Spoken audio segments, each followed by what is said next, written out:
আর কোনো টিমেরই নেই এখানে বেটার পজিশন। বাকি 3টা টিমকে হচ্ছে গিয়ে জোনের ভেতর দিয়ে এই দিকে প্রবেশ করা লাগবে যেখানে সেফে রয়েছে বিডিটি ওপেন, যে টিমটা স্টার্টিং এ অনেক বিপাকে ছিল। গ্রেনেডের হামলা চালাচ্ছে, নোহান এভেন সবাই ড্যামেজ খাচ্ছে। এখানে ডিকে হয়তো সার্ভাইভ করে ফেলতে পারবে, কারণ ডিকেরা পিছপা হয়ে এই দিকে এন্ট্রি নিচ্ছে। BDT open versus DK final fight আমরা দেখতে চলেছি এখন। Exactly what is happening, I don't know. But right now, Mehdi ঘুরে যাবেন। CR7 যেন তাকে থামাতে পারবে না। শট রেঞ্জ আর একটা চার্জ।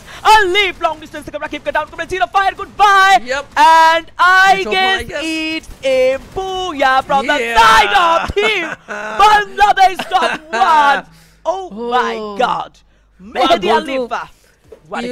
ভাই তুমি বিশ্বাস করবা না, স্টার্টিং এর দিকে আমরা ফিলও করছিলাম সবাই যে যেই পজিশন বিডিটি ওপেন ছিল সেখানে না কিল পয়েন্ট আসবে এবং লাস্টের দিকে হয়তো বিপাকে পড়তে পারে, কারণ জোনটা হয়তো যদি ওইদিকে মন নেয়, জোনটা তো ওইদিকে মন নেয়নি, মন নিয়েছে এমন সাইডে ফুল জিনিসটাই ঘুরে গিয়েছে বিডিটি ওপেনের সাইডে এবং ফুল টিম